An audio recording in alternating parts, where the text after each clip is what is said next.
And welcome back to the show. I'm your nerdy host, Annie, and with me I have Skinny Chad Zumach. Hello, Skinny Chad, how are you? I'm doing great. Whether you're a filthy casual, a hardened pro, or a mobile gamer, join us as we rant, rave, and ramble about games that we like and games that we don't like. But as always, we're here to ask the question, what's this game? BloodRayne 2. This is made by Terminal Reality. It came back in 2004. It's 2 years after its first in the series. And honestly, I picked it up and didn't know what to expect from it. I saw a little bit from the Steam preview thing that came up whenever I went to go buy the game, and I was like, all right, looks good. You recommended it to me, and honestly, I was pretty impressed with it for a game that came out in 2004. A, I'm sad that I missed it, and B, I'm pretty impressed of how well it just functions. Now, I do know that I'm playing the terminal cut, which is the newer version, not the newest version. The newest version is the revamped, which I believe came out in 2021. So I do know that I'm playing on a slightly improved version, although it's still buggy, just like the original. Yeah, it's a for a game that came out at its time. It's pretty cool. I mean, it's more one of those games. It's more like about the mystique and the character and all that stuff, rather than the gameplay itself. But given where the series came from, it's a pretty decent entry, and it's probably one of the more iconic roles of the character so far. I mean, if people remember the character, I think they remember it more so from this game than the first outing. I think so too. I mean, from what I just read briefly online, it seems like the first game is a lot more of a game, and this game is a lot more of a like a cinematic kind of like a story carrying you through, and the game is kind of a vehicle for the story, which is good. That's kind of what I preferred. I wasn't expecting it to have like in the background here for the visual watchers, you can see that the game has like cutscenes. The game starts out with Rain going to a party to track down somebody that she's going to kill. So I wasn't expecting it to be voice acted fully and have cutscenes. So, like I said, for a game that came out in 2004, I was kind of blown away. I was like, oh, I'm really enjoying this game. Yeah, to compare and contrast to the prior game was a like this one, it was a bit of a slog, but the first one it was even more so because it was separated in three parts. Really, the first part was like a Cajun adventure in the Cajun swamps, and then the second part was the Nazi underground base, and then the third part was a spooky Dracula castle.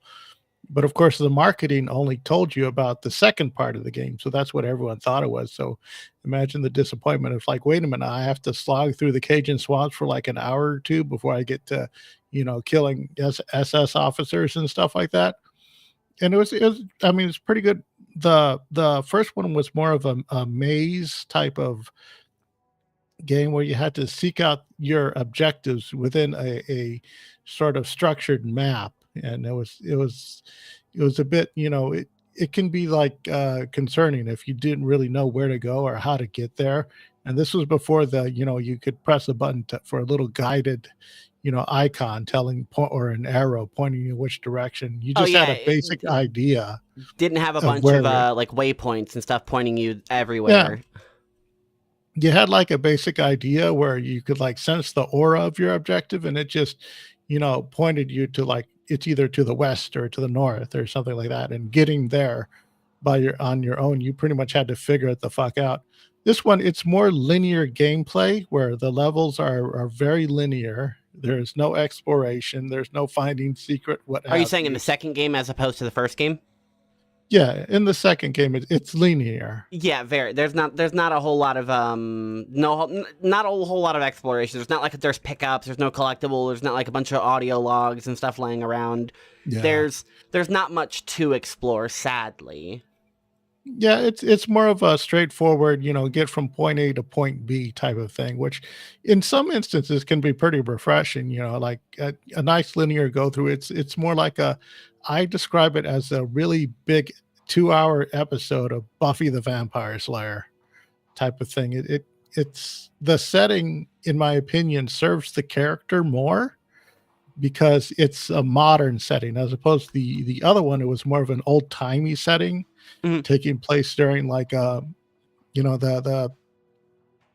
first in the 1930s, then in the 1940s, and then I think the next one probably took place in like, I don't know if it was like a few decades later, but still it was old timey times. And the character of Rain really, really didn't fit that aesthetic Yeah, I because could see that. she's a modern punk rock girl. Very, And in very this much. one, She's fuck the system, fuck this. Ugh, yeah, yeah, gag me with a spoon. Yeah, she's very about everything, which I kind of like about her character. yeah, Uh, yeah, she's like fuck the system, fuck the humans, fuck this, fuck you, fuck that. And at the same time, she's like, well, still got to do it though, so I might as well bitch and yeah. complain while kicking ass. Yes, he's sort of like a reluctant anti-hero, which is, very refreshing. And in this one, because it's set in modern times, I guess the sort of near future, she fits right in. She doesn't stick out like a Thor thumb, aesthetically. She blends in with the visual aesthetic of the game very well. And because of that, I feel that this is a better served narrative. Now, one of the things that it does that we talked about prior is that you had asked me, is like, well, who are all these characters? Were they in the prior installment? And no, they weren't. It pretty much starts off fresh in the middle of the story, and it expects you to know who all these people are. Now, there was supplemental material, like such as comic books and other tie-ins and stuff like this, but I don't think that those really, filled in the blank, so to speak. I think more of it's like it sets you in like you're supposed to know who these characters are already. But even then, you're like playing in the middle of the story, so it really doesn't matter because they're all going to, hit their perils and pitfalls anyway. It's sort of like you're in the middle of an adventure and you're just going through. You just step in and get to So it's a kicking sequel, butt. but also like a reboot. Like Somewhat, I would, because yeah. it kind of reinvented the first game, puts you in a new setting with the same character, but with a Mhm. huge, I mean, implied time skip because none of the characters are from the first game carried over, except for Yeah. the main antagonist, Kagan, who's I would assume is in the first game at least mentioned, right? Well, if he is, I really don't remember the character. But then Oh, okay. they can pretty much imply with the setting that it's from that era. So it's sort of like, I guess that's the only actual tie-in with the first game, is that the opening cutscene, like one of the opening cutscenes where it introduces the main antagonist, it introduces you to this element Hmm. that sort of like, that this is the main bad guy, and he's from this era, which ties in with the time period of the first game. But other than that, you really don't need to play or know anything about the first game other to know anything, because it introduces you to everything right off the bat. Honestly, I think that's kind of a good thing because a the story in this game in BloodRayne 2 is pretty simple. So we'll get into like the beginning of it. So the game starts with Rain going to a party where she's tracking down one of the siblings of or one of the daughters of Kagan, who is, I guess, her vampire father who killed her mother and her mother's family. So now she's on a revenge quest to be like, well, I'm going to go kill daddy and I'm going to kill every single one of his family because he killed my side of the family. So she's Mhm. just kind of moody and mad about everything, which again fits her character. She's very punk rock, fuck the system. So she's going to go stick Yeah, to daddy, literally. it's a very callback to 90s action B movie plots, Hmm. where you killed my father, therefore I'm on a quest for revenge. It's that sort of thing, because in one of the cutscenes we do see her, where the main character does kill one of, like, what we're supposed to imply is a father type figure to her. Hmm. And with it, her main quest is, is that her mother was murdered, so I guess she sort of imprinted on this, character that we're introduced to for like a brief second, that, oh, that's the father figure. So then therefore she's motivated, she's even more motivated to take this guy out, the big bad. Okay, so her partner in crime in this is a member of the Brimstone organization. Is Brimstone mentioned at all in the first game? It's probably like, it probably is, if I can remember correctly. It's like sort of this overlying, everyone's part of a secret organization. And I guess in this one, it's either the Brimstone Society or the Brimstone Group that is sort of, her quote unquote bosses, people who hire her out for contract work. And in this one, this is like one of her many adventures where she's going through, doing the deeds of this. And in this one, the character of Severin is her handler. He also acts as our sort of introduction to her world, as well as the narrator for tutorials. So I he really serves like Severin. the I feel like yeah. he's not overbearing. He's also I feel like his character is given to you just as much as you need it. Um, Severin is, as you mentioned, your handler, so he's on comms with you almost the entire game. But he's not like Mhm. one of those over the comms kind of characters where he's like, "Ooh, that's an exploder enemy. You're gonna want to use this move. Oh, Rain, look out! It's one of these guys. Oh, watch out! Look at this. Oh, you're gonna want to inspect this." He's not literally just Rain talks to him. He gives a little bit of banter. They maybe argue, talk about the mission, and then she goes on her way until she needs to talk to him again. The only time things come up is if she sees something that's important and then he brings it up like, "Oh, hey, this is relevant to the mission. I noticed that you're in this area. Oh, hey, you're going to need to ascend the clock tower here. This is probably your best route." He's very informative, not in the way like we'll compare it to like Fee from Legend of Zelda, where Yeah. she's just literally just expositing and shitting information at you and ignoring you. So I Yeah. really You like the never way Severin is introduced, and also Yeah. he's kind of good looking and he's got a good voice actor. So Yeah, he's nice when the he's on screen. you never hear Severin say, hey, listen, Rain." There's several parts in there where you hear like a big old explosion because of, quote unquote action. And then he'll Mhm. ask, well, what's going on? And then she explains it. And then he'll like, subtly through dialogue reveal a gameplay mechanic that you're supposed to use. One of the gameplay mechanics that I see in this game that happens over and over and over again is a sequence that I refer to as fill the bucket, Yes. Okay. So which to is inform the audience, okay. Rain has a couple of things in her arsenal. She's a vampire assassin. She fights with bladed tonfas, which are like they're the underhand blade things, like kind of like cops use little cop beater sticks. You know what a tonfa is if you know what Yeah, it yeah, is. yeah, But they're big yeah. and bladed, and once you get the upgrade, on the bottom of those blades is also a flip up set of guns that she can use her own blood to shoot bullets with. Pretty Yeah. neat. And then the last addition is a grappling hook, which comes out of kind of nowhere. Just it's part of the tonfas, I guess. I don't know, but she shoots out like a grappling chain to enemies, and it's a cool idea. I like the Yeah, yeah. idea. Like on paper, it seems really neat. Like you have like melee, you got your little bit of range, and then you have your gap closer. You can like pull enemies to you. Maybe you can solve puzzles with it. Sounds cool. If you could swing around Mhm. with it, it'd be even cooler. But this is a game from Yeah. 2004, so I understand the limitations on the engine itself that they were running. So, great. Problem is the developers decided that it wasn't just going to be like a niche thing. They're going to make it like every single level, which is broken up into like multiple segments, at least once a level, you're going to have to, as Skinny Chad said, fill a bucket. And it's really, I think the first one you get introduced to is a fireplace, Yes. where some Yeah. enemies are running at you, and you have to overload the fireplace by shooting them with the grappling hook and then throwing them into the fireplace. And of course, Yeah. it's not a thing where you just do it once, because that would be too easy. We implemented a cool Mhm. mechanic, and we want you to use it. So we're going to make you do it 3 times, 4 times, 5 times. Oh, and then as soon as you're done with this one, go around the hall, and then you're going to need to throw people into a garbage truck. And then after that, throw them into a meat compactor. And then after that, throw them into fucking spikes, and then throw them into fucking speakers, and then throw them into a fucking machinery. It really wears its welcome very, very quickly. Yeah, if it would happen like maybe 3 times, that would be great. But they try to implement it in nearly every single new setting, and sometimes even twice. Like I remember one where it's like any type of machinery or factory setting. There's one where it's like a series of torches that you have to put out by, Hmm.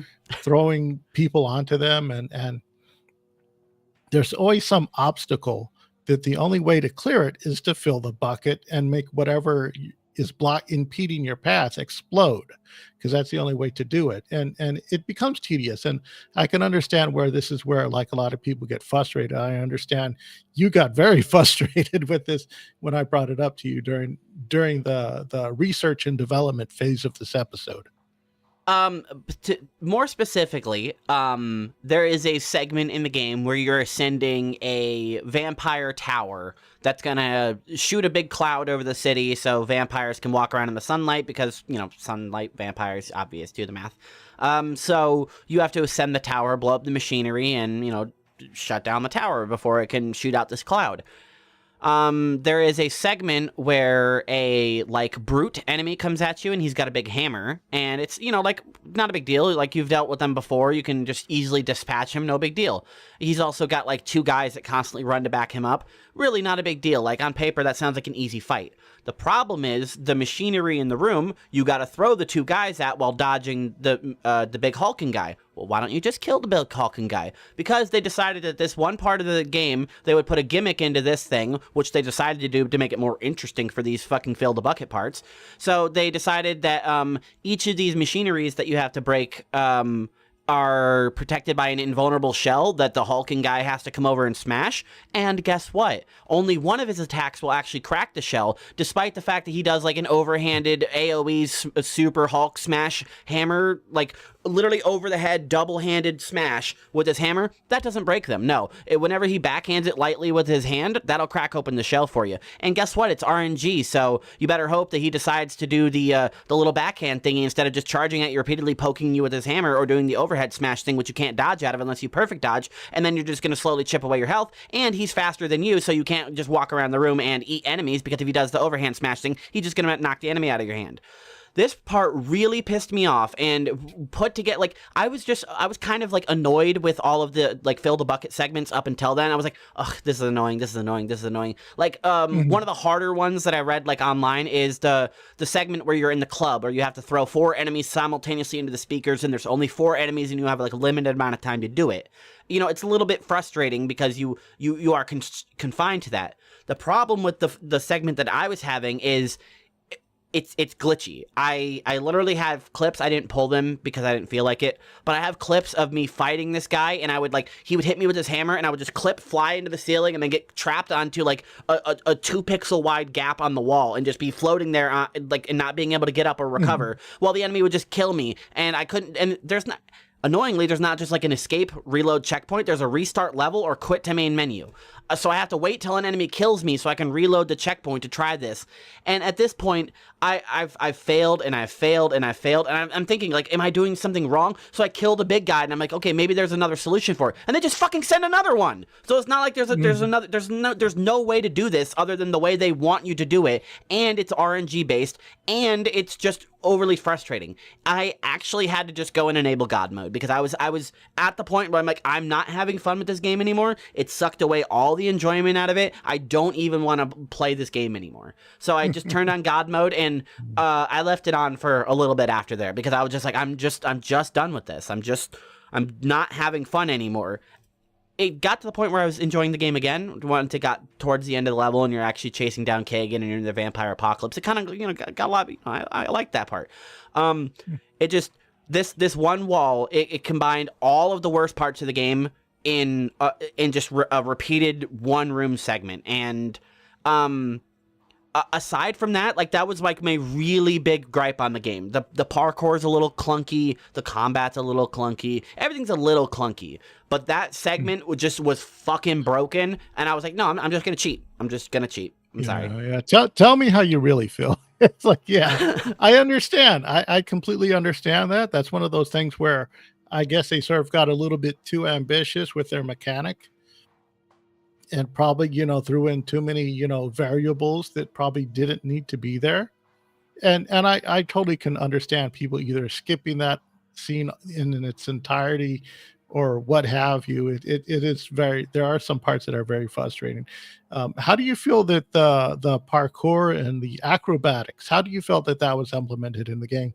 Did it take you out of it, or was it because there were some parts where I would do the acrobats and then it would just take me out of the game, because there's either some element where I had to do something and then I was just stuck on the levels, okay, what am I supposed to do to get to this part? Or there was this one part where I was in a shipping yard, and then, there's a trailer, and you can pull down the trailer with your grappling hook. And then I said, okay, I hop on it, and then what? And I didn't realize that, there's a staircase like on the other side of the wall to get you to the upper part of the level that there's a staircase right there.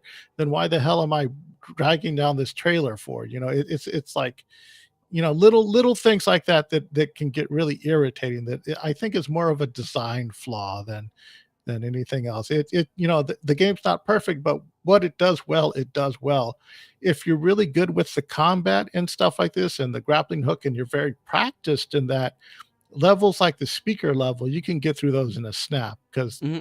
there are sometimes where when you get in the zone combat wise, and you're really good with you've really get used to the controls. It's a very fun beat 'em up, and I would Yeah, play once through you it get used just to to it, have yes, you're fun. right. It's Yeah. really fun once you understand like the timing on things. You can't just Mhm. button mash. Like if you just repeatedly just do the basic combo, an enemy will just like even though it's not a mechanic, they will just pull out a perfect block from you, and then they'll just hit you with a melee and start staggering you, even though you were just hitting them. And it's like, okay, so you have to learn how to dodge. You have to learn how to use your guns accordingly. Once you get the shotgun, it's really good because the shotgun almost always inflicts a knockdown, so you can just like bang bang, knock down two enemies, deal with one enemy real quick, and then clean up later. There's a lot of variation in combat too, other than just running in and just stabbing them. So, like you said, once you get used to it, it's really well done. To answer your question Yeah. before you get too far away from it, how is the parkour implemented, and how do I feel about it? Yes. I feel like for the most part, it was fine. If it had like a true like rework where it controlled better, I feel like the parkour segments would be good and fun. Um, so there is essentially like three parkour obstacles, I guess. You have the flagpoles, which you will grab and spin around to like swing yourself to another one. You have Mhm. pipes, which you will usually like climb like a rope, and then you have like rails, which you will grind. Those are like your three main like parkour elements. Yeah. When they work, I feel like they work really well. The problem is, since it's they're trying to do a lot with it, it is a little clunky sometimes. Like if you're sliding down a rail and then try to stop, sometimes you'll just literally start standing on the rail and just have no momentum anymore, and then you can just like weirdly walk up it, and if you try to go down, you instantly start sliding. It seems like everything is kind of like it functions one way, and there's not a lot of wiggle room for it. A really good example is the little flagpoles. If you go to jump on a flagpole and swing yourself forward, you have to press only the forward button. The back button won't spin you backwards or slow your momentum down. It'll just stop you immediately and make you hang down from the thing. If you hit the left or the right thing, you immediately stop going forward and switch the direction you're doing. And if you're holding that button, you'll just keep switching the directions instead of just holding the left button and swinging left instead. It's not very intuitive how the swinging controls work, or the turning controls on the pipes where you try to jump from pipe to pipe. If the control scheme got a little bit reworked, I feel like it'd be great, because you can see it here on the screen now. Rayne's doing a little bit of the parkour, and it looks cool and it's fun. You got the parts where you like do little wall jumps. I really like it. It's just also clunky, and it's implemented so often that if you don't like the clunk to it and having to like stop, switch directions, jump, okay, stop, switch directions, then it can feel like a complete break in the flow of stuff, and there's no longer people talking, there's no longer fighting, and then you're just like, oh, I fucked that jump up again. So, to answer you shortly, I feel like it was implemented well, but it doesn't have a good control scheme to back it up. That's fair. Yeah, that's fair. There are sometimes, yeah, like I said, if you miss the beat, you get taken out of it, But as far as keeping up with the momentum of the story and the gameplay, yeah, it could have been polished a little bit better. Like even implementing like the grappling hook in it somehow. Like in this one, the grappling hook is strictly used for combat. And I guess this was before like games like Spider-Man or Assassin's Creed hit the scene and showed that you could do much more like travel wise with the grappling hook, which was, pretty much the whole point of the grappling hook. But I think this is during the time of Mortal Kombat, when they figure the only thing a grappling hook is good for is impaling enemies and then using them for directional tossing. It's like a directional grab. Yeah, and just unfortunately, I feel like it becomes monotonous because of how often you have to do it. If it was an option, it'd be fine, but there's so much that they make you do over and over that sometimes it feels like a chore. And Hmm. this isn't a negative, even though it's added right with negatives. The game is very long. Like, I didn't realize how long this game was. I looked it up on like how long to beat, and it's like it's like 9 hours. I'm like, yeah, that's 9 hours if you like don't die at all and you don't fuck up your jumps and you play in like one quick session and you don't take a bunch of bathroom breaks or smoke. Like, yeah, it's 9 hours on paper, but I kept like progressing, and once the world ended, I thought the game was over. And then it's like, oh nope, there's like 4 more levels after this. Have fun. And I'm glad that happened. I just wasn't expecting it to be so long. And whenever it kept throwing at segments that I didn't enjoy, it really took away from, oh, I really like how long and good this game is. Yeah, yeah, it does give you a lot, and the environments are pretty, diverse. They're all modern city, metropolitan areas, but a lot of them they're very they With the have their own exclusion of the spin to sewer it. level. Yeah, yeah, The sewer level the was pretty mid. The sewer level, they introduced the suicide bombers at you, and I'm glad they didn't keep throwing them at you for the rest of the game, because it would have been annoying yeah. dealing with it inside of Kagan's like tower or whatever. It would have been annoying dealing with suicide enemies the entire game. Um, they throw suicide enemies at you mostly as a gimmick to like, hey, solve puzzles with bombs. Hmm. And Hmm. I feel like one of the only actual boss fight up until this point. You have like elite enemies and like mini bosses and like enemies that can do like parkour and have a big health bar. But the only boss up until this point is the ancient vampire Slez, which is in the sewer system of the game. Um, I really wasn't paying attention to why Slez is down there. It seems like it's like a birthing canal. I don't know. Whatever. Who cares? But once you get to Slez, you have to beat Slez, and something that I like and I dislike about this game is it doesn't like really ever tell you what's going on. Okay, so when you get into the room with Slez, the boss fight, you see an NPC like pull a lever, which upsets Slez for some reason. Then Yeah, it Slez releases. it doesn't tell Yeah, you though. It doesn't. It's not like there's dialogue. It's not like Severin comes over and tells you exactly what's yeah, going. There's a lot of having to figure it out that you have to go on, yeah. and It it like doesn't make Yeah, it doesn't so make the guy sense flips where. the guy flips the switch, and Mhm. Slez gets upset for some reason. It doesn't show you Well, exactly what, and then she throws a yeah. bomb at it, and then once you like look around and pull the context clues, the lever lets in some of the toxic water, and she's not Mhm. happy about that, so she attacks whoever lets in the water, which cool, and that becomes part of the boss fight. But this is a combination of timing and filling the bucket, and it just becomes like a tedious boss fight because you have to wait until Slez throws a guy at you, then hit the lever, make sure she's still in her animation of being hurt from the thing, because if you do the water too early and she throws the guy at you, she'll recover from it and cover her weak spot, and then she'll just drag out the fight. The fight could take like less than 30 seconds if you do it right and there's not bad RNG on your part. Mhm. But though it's not like you can just keep the lever open and you just keep it going. It's got like a soft cooldown to it. There's a lot of like things working against you in the fight, even though it's really simple. And I feel like it's not explained to you other than the tiny little cutscene of a guy pulling a lever and she throwing a bomb at you. Severin's like, well, she's got tough skin. You're gonna need to blow her up. I'm like, yeah, I know. That's why you keep throwing bombs at me. I get the gimmick of this level is bombs. Mm. Yeah, yeah, it didn't make sense. Like, why would one of the NPCs, implement that? Because it's like that's like counterproductive. It's sort of like it's showing you like they wrote themselves into a corner and had to do something to introduce that mechanic. The It's in this game, pretty much all water is toxic to vampires. So even if you get into water, you burn, you lose health and stuff like that. So it's sort of like a vampire thing is why they do that. But as of why they would have that in there, it doesn't make sense story wise, but game mechanic wise, it's like it's an added mechanic to, I guess, make it more difficult to otherwise just throwing bomb guys back at her would be too simple. Yeah, so they have to put in like some obstacles for it, and I feel like that's I'm giving a lot of credit to it because this is 20 years ago.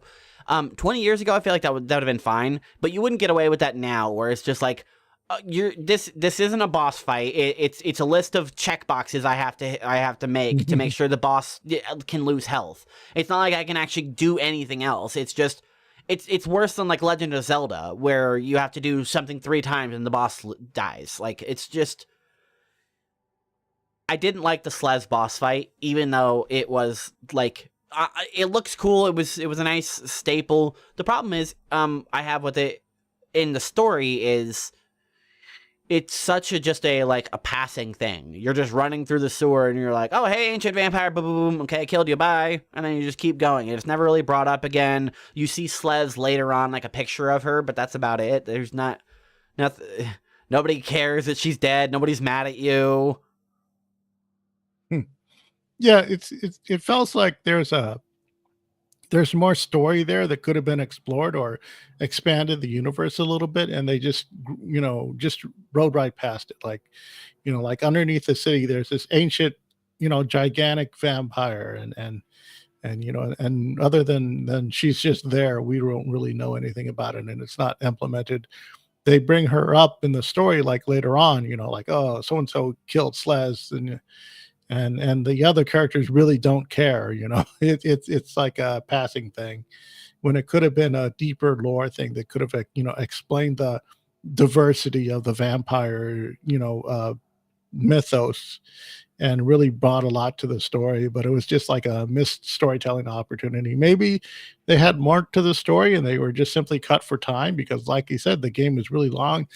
Replaying it, I forgot how long it was. I thought it was just 2 hours, but playing it now, it's like, God damn, this game just keeps going and going and going. Yeah, Even with which like, isn't to its detriment, yeah, because the story keeps you interested the whole time. Like, like you might be annoyed with this mechanic and that mechanic, as we mentioned, but the whole time you're just like, okay, I'm gonna get through it because I really want to know what's going on next. I want to see more of Ephemera. I want to see more of Feral. Okay, so what? Why does Kagan have crystals in him? Okay, let's go. I want to learn some more. yeah, and it's good, but like I said, like I described it to you, it's like a 2 hour episode of Buffy the Vampire Slayer, where the story, it's like it's this end of the world. It's like cinematic in some kind of way, but it's not. The stakes don't really feel that big, even though the world ended and all that stuff. Technically, it feels like this is more like a very special episode of a vampire show. It doesn't, it doesn't feel that impactful, but still, it's a fun adventure nonetheless. I get what you mean. Despite the fact that literally the world ends, it does kind of just feel contained. Hmm. You never see what's happening. You never hear. You never experience. The only other person, the only human you talk to ever is Severin. Like, he's the only and he's apparently not even human. He's like apparently like I don't know. They mention at the end of the game that he's like not fully human, and I'm just like, okay, I don't know what that means. You guys not gonna tell me. I don't guess it doesn't matter. It's Yeah, fine. yeah, Um, yeah. eh, It doesn't eh, explain if he's either a ghoul or a thrall or something of that sort, but he very is well he an could have been like, undead? Is he a revenant? yeah, Like, what's going on here? Like, is he homunculus? Is he an android? Who knows? Doesn't yeah, matter. yeah. He's All we know about clearly. him really is in his past, in the past of both of them from our perspective. Years ago, one of the sisters, Ephemera, she's like a shadowy vampire Mhm. thing, doesn't tell you why she has darkness powers, doesn't tell you why she could turn into smoke. I guess that's just her breed of vampirism. She just has magic shadow powers. Cool. Not moving on. Apparently, in their past, Severin and her were together. Who knows how seriously? Were they engaged? Did they get married and divorced? Who knows? Who cares? That's all the story we get to it. And honestly, it didn't need to be any deeper than that, and I'm fine with it. They're just like, he's just like, yeah, I don't want to talk about my ex. I'm like, makes sense. I get it. Yeah, yeah, I get it. And I, filling in the blanks, I imagine that he was probably one of her subjects or her thrall or something like that. just one of her servants or something like that, and that's my head canon is that that's what that was. Other than that, there's it's like something just to titilize and to add stakes to it, so that way you're more, it feels like it fleshes out the world, so that way everything is more connected, and that way, it gives Severin stakes in the story as well, that you're part of this bigger picture, and I think that's done really well. So we mentioned the Shroud Tower and the world ending. That happens pretty, like, surprisingly kind of late in the story. Like, it feels like things are coming to a close. You just killed, defeated Feral in a fight, and then you get to the tower, or to the top of the tower, you kind of decommission all the batteries, and then it's like, all right, sweet, and then the cloud still just goes and still poops out anyway. And just apparently, despite the fact that we blew up a bunch of machinery in there, it was still enough to pump out a cloud big enough to cover almost the entire world. And it's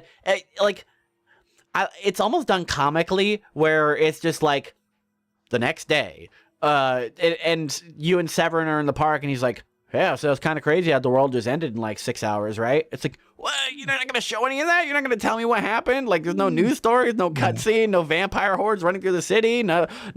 All right. It's just like, Lois, this is worse than the time the world ended.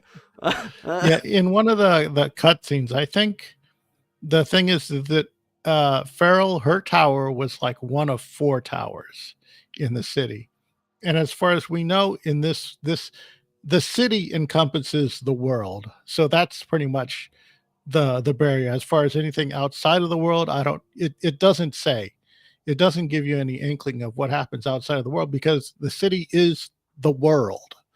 And when you take out that tower, even though it's still pumping out stuff, there you can see in the background there are like 3 other towers, so it's like one of 4 towers.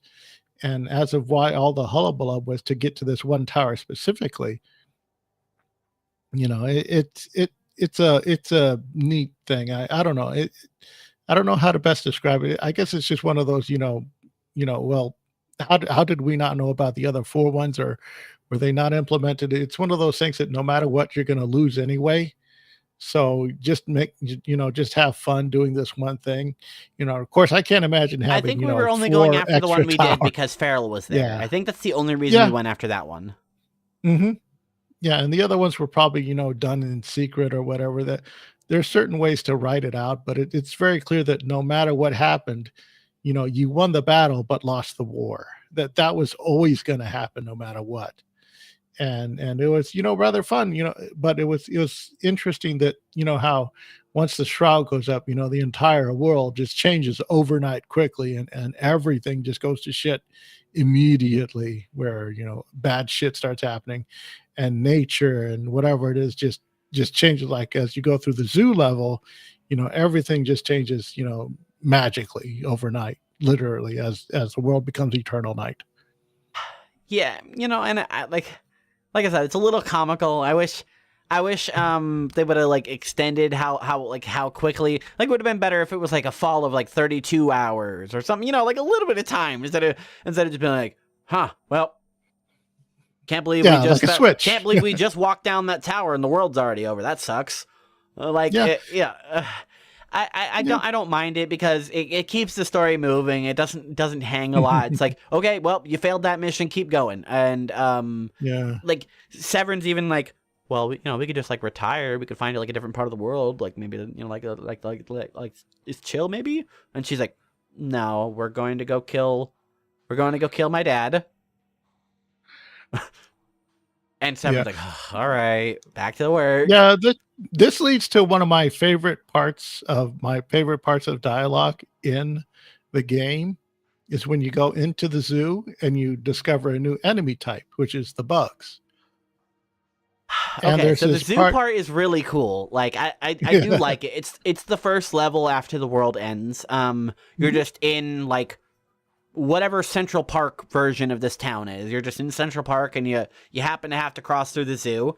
And it starts out pretty quiet. You just got like guys in goop attached to the walls, and they're all twitchy and shit. And then Rayne's like, hey, what kind of vampirism causes this? And Severin's like, Sure. sorry, normally I'm your answer for everything. I have no idea what you're talking about. Are you playing a I joke wrote on me? it down. I wrote it down. This was how it was. It was, she walks up to him and then she says, Severin, what makes a corpse twitch? And he says, I don't know, Rain. What makes a corpse twitch? Like he's trying to answer a riddle or something. And she's like, it's not no. a joke. I Yeah. have this thing in front of me. What's going on right here? What type of vampirism causes this?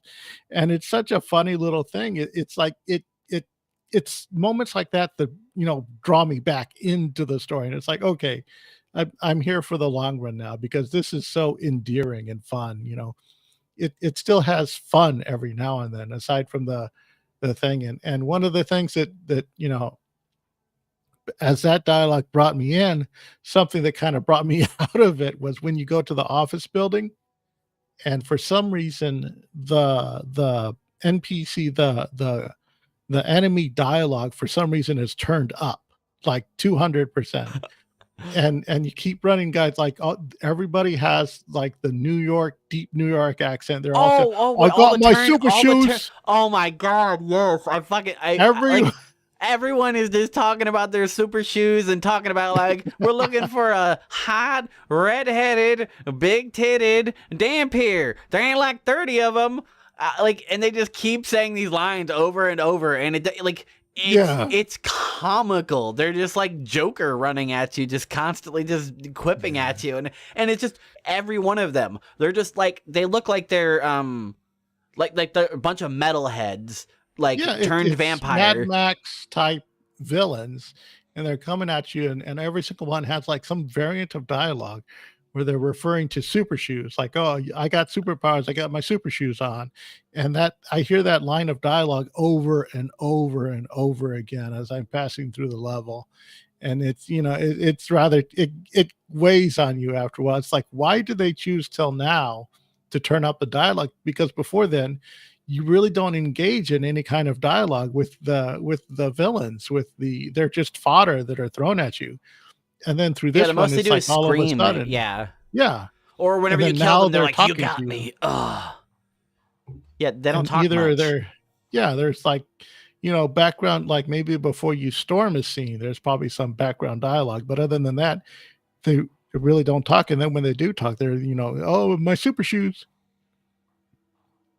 I don't remember exactly when they're introduced. I think it's whenever I think they're Farrell's guys. Yeah, something like that. It's when Farrell decides to storm, she gets revenge and she decides to storm the That's kind of a big plot that I feel like wasn't really like used well. So when Rain is taking down the Shroud Tower, as I mentioned, we're there taking out Farrell. She's defending the tower. We can't really beat her because she's like unbeatable. So we just destroy the tower while running away from her. And once we do that, the tower kind of explodes, separates us, and initiates a cutscene in which we're buried underneath some rubble and stuff. And Farrell is kind of okay. And then Kagan and Ephemera show up with a couple of other nameless vampire guys. And it's surprise, surprise, Kagan's not dead. We thought he died in between the first and the second game. Don't know when, don't know where, don't know how. Apparently we thought he died. He did die, actually, turns out. And his son, Xerx, necroed him. Again, not talked about. It's just kind of hand-wavy story stuff. It's like, this is what happened, moving on. This is what happened, moving on. And I'm fine with that. It doesn't need to be like a whole novel or whatever. So Xerx reses Kagan, shoves something in him called the Vesper Shard, and now he has the power to control the sun sometimes. Cool. So he's mad because the Shroud Tower was destroyed, even though it was completely successful. And then he is lambasting her, and then Ephemera stabs Farrell, kind of betraying her, and being like, ooh, you shouldn't have trusted me, dumbass, and then throws her off the tower. I guess she forgets that her sister is a souped up super vampire, and I don't know why for a second Ephemera thought that would kill her. It's not like she cut off Farrell's head. She didn't like bisect her, cut her into a bunch of pieces. She just stabbed her once in her vampire back, and then was just like throws her off of there. Sort of like Heihachi from the Tekken series. He's just like. I know Yeah, that's not going to kill you. I'll see you in a little bit. yeah, it is sort of like one of those, like, the more you think about it, the more it doesn't make sense, type of thing. And I guess it was just to throw in drama, just to have these characters interact. I guess it was to flesh out the world a little bit more, to make these characters that they're not just fighting you, but they're also fighting each other, and there's a pecking order. And Yeah, they I want think is control that, of Daddy's yeah, kingdom. yeah. What I think happened though is it sort of, it's like, because then later on in the level, when you're in the office level, Farrell and her goons are actually fighting. So you're going like as characters, as these NPCs and cannon fodder. They're actually fighting each other.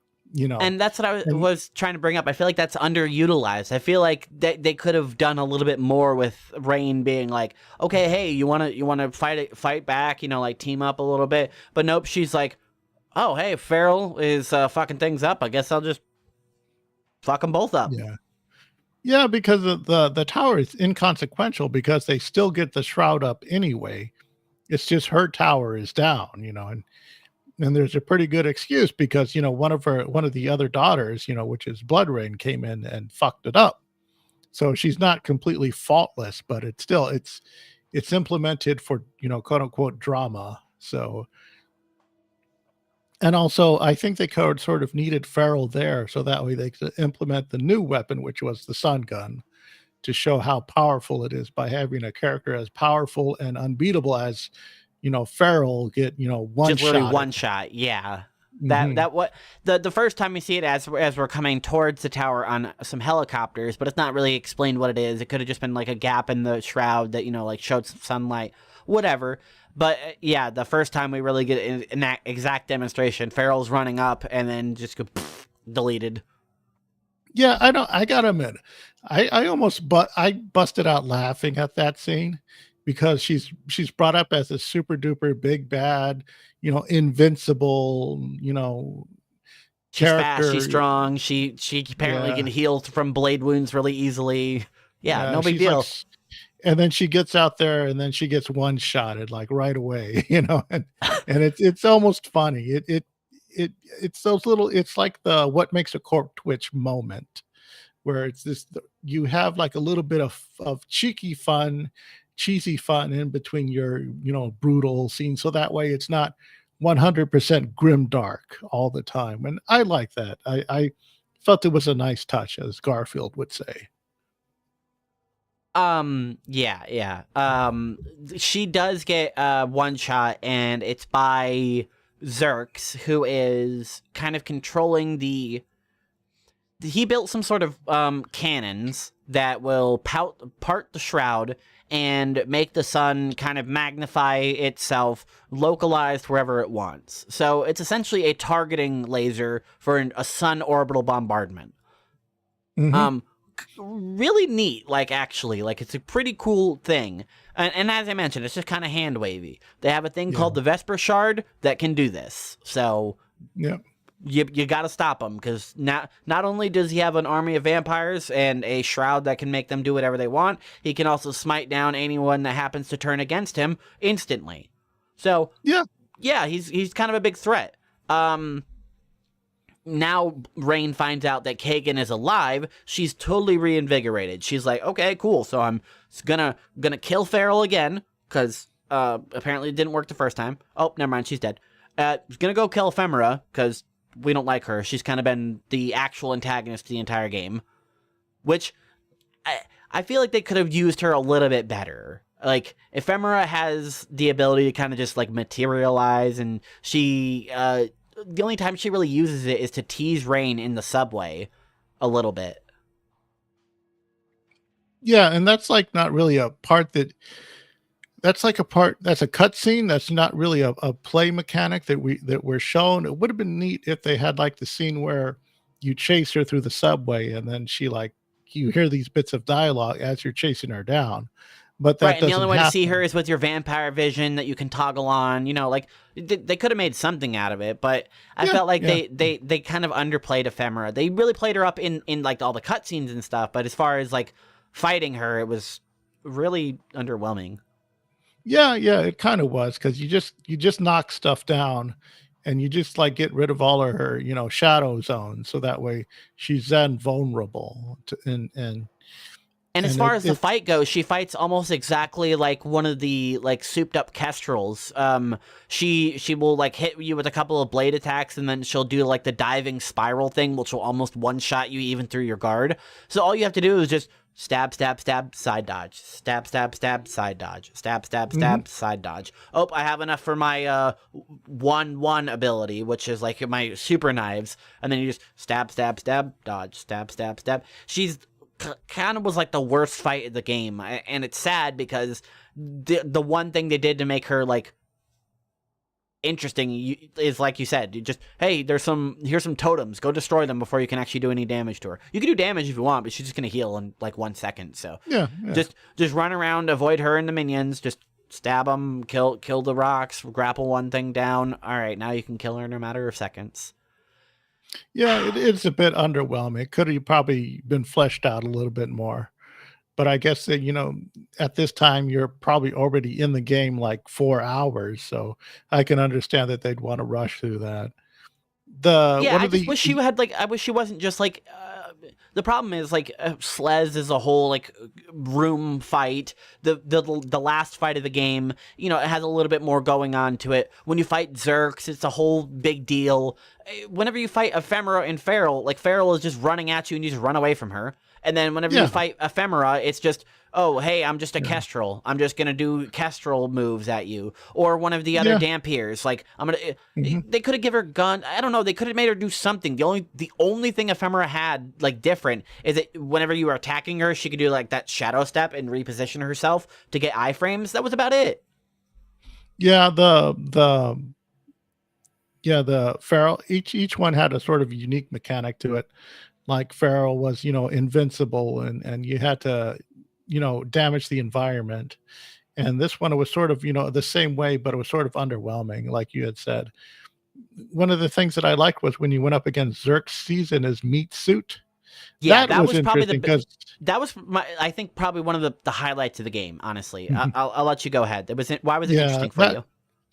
for me, that was sort of like one of those, like, how, like, you've seen those videos with the pimple popping? That's how I describe that fight scene. It's pretty much pimple pop or squeezing pimples, because that's what you're doing. That's how you defeat him.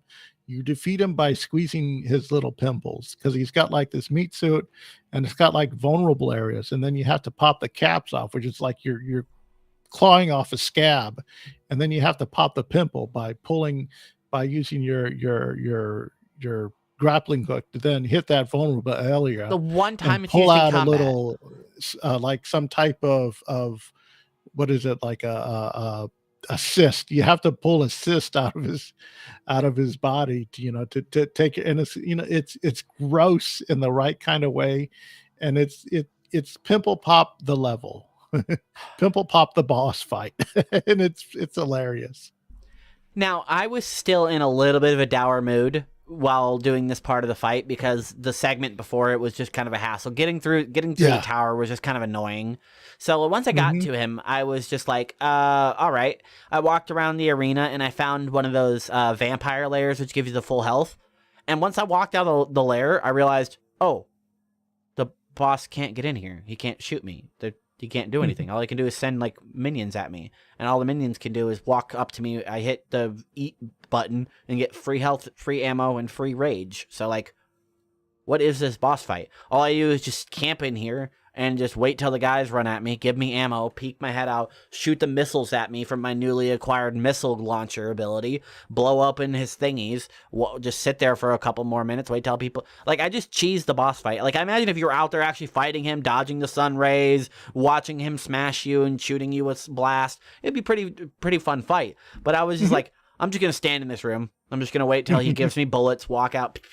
And I did it way longer than I needed to because I didn't realize that once you get him to half, that means you blew open all of his caps, and now you have to actually go out there and rip out his little eyeball thingies. So I was like, I was just in there shooting him for an extra like 5 or 10 minutes, and I'm like, I'm not doing any damage. Yeah. So if I would have been Yeah. actually playing, but I really just didn't want to do the fight over again. Like I already died twice in the fight, and I'm like, I'm done with this. So Yeah, I can understand that.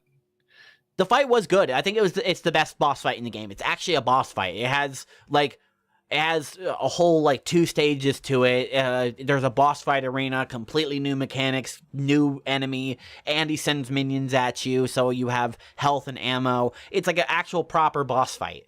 And I feel like it's definitely like the highlight of the game is the Zerx boss fight because it's really well done. You're doing it on the top of this skyscraper as he's parting the clouds, shooting god beams at you, and he's just in this big flesh mech. Really, really cool fight. Yeah, it is a lot of fun. And then the game, of course, you do the end boss fight, which is, it's pretty standard fare boss fight. It is nothing exceptional about finally taking out the big bad. It's just it's like by then you're all powered up and you have everything ready to go, and you just take them out like you would anyone else. And you have more powers than you need to in this game, which is nice. Like I don't know if there's like 2 harder difficulties or something like that or whatever. I feel like the game is already challenging enough.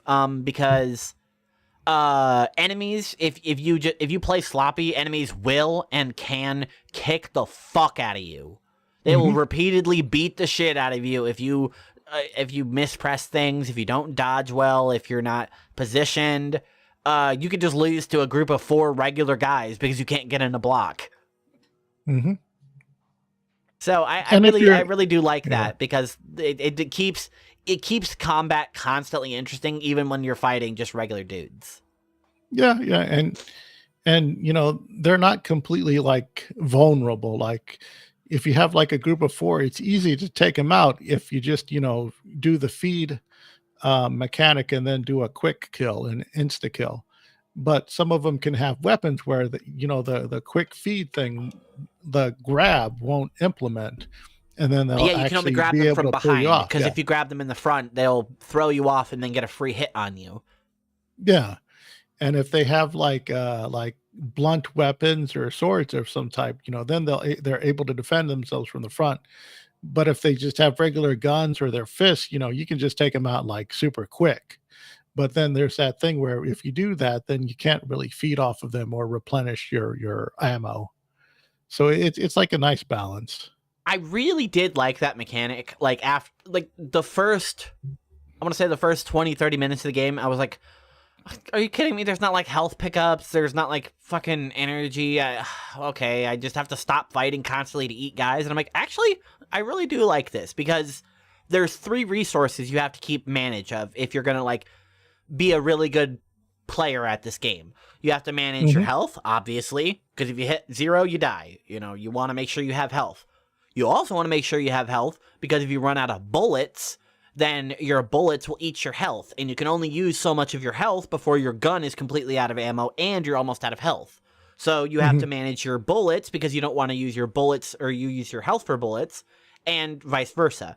Then lastly, you have to manage your rage, which is gained separately and only through combat. Shooting enemies with your gun really barely gives rage, and feeding off of enemies to give health gives no rage. So you really have to decide, am I just going to stab him, build up rage slowly? Am I going to feed on him and then quick kill him to get the rage instead of health? Or am I going to feed off of him to get bullets? Or am I going to do the full feed for the health bar?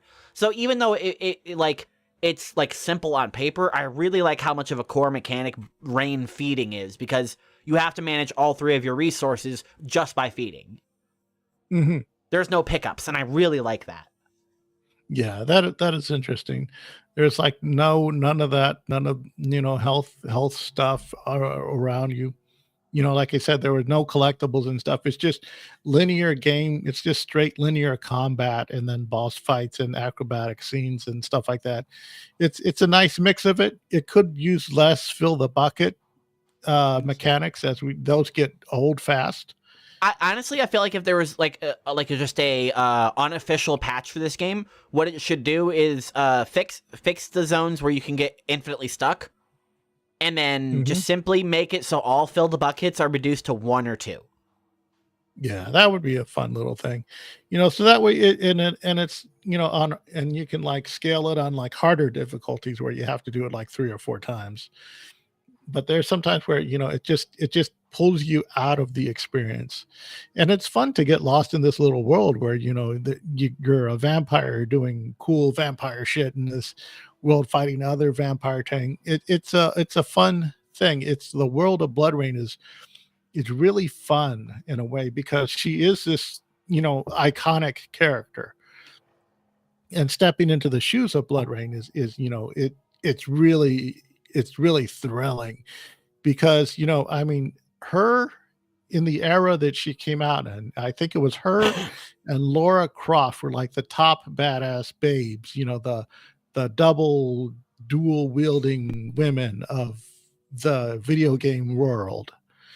And she's was the sort of the more naughty version because they would have nude pinups of her in magazines and stuff. And I think they actually had like a nude pinup in, I think it was either Penthouse or Plate. One of the official magazines at the time actually had, BloodRayne pinup, and that was interesting and fun. So she's sort of this bad girl of the gaming world, that you warn your parents about and stuff like this, and it was fun to do that.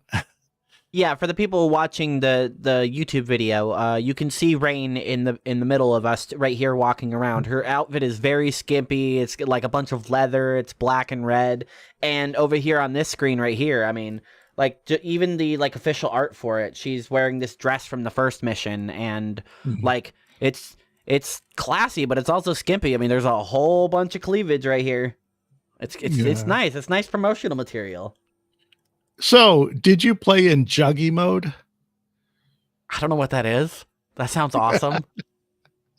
In one of the cheats is, of course, because, I mean, a lot of games, of course, had the cheat system, but like then the old school cheat codes where you this one had a weird. Okay, how do you find the cheat codes? Because like in other games, there's a way to find them in the game without like disk data mining. Like the cheat codes for the God mode is like Lux, Advid, Jode, Toad, Squid mode. Like it's like just a bunch of fucking random words that have no bearing on each other, and it's just like a sequence of crap. Like for example, the old like Turok 2, the Seeds of Evil. I remember the ultimate cheat for that game, and I will never forget it. It's all one word: behold, oblivion is at hand.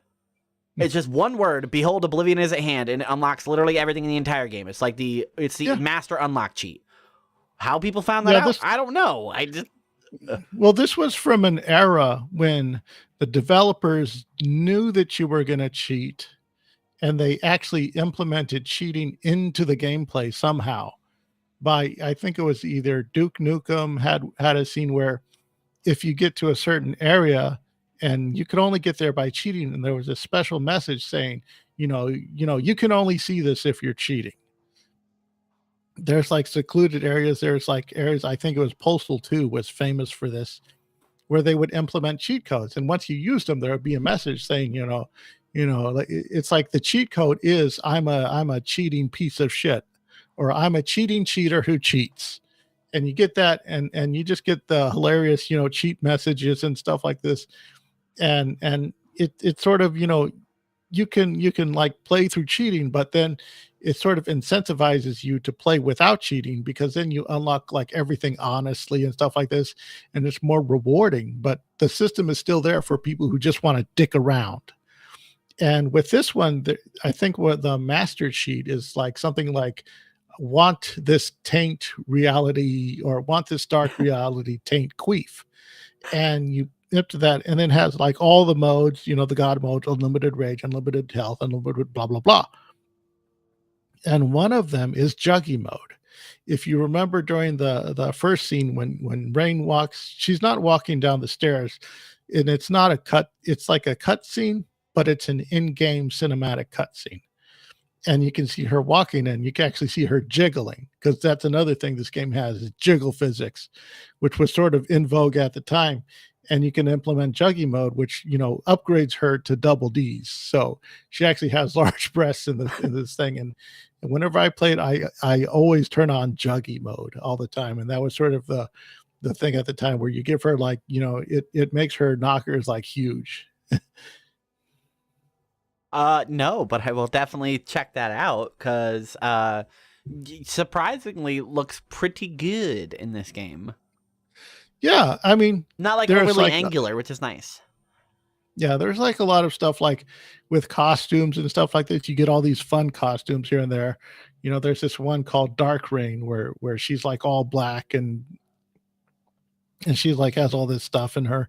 And then there's like another one, it's like schoolgirl rain. And then there's another one where she's just like in a suit of like night armor, like Scooby-Doo, which is silly. Cool. And then there's other various ones that are just different colored variations of the nightgown, where it's in red, blue, green, and then there's like a dragon pattern, which is fun. But I find myself, my favorite costumes are pretty much the nightgown, because I really like that one.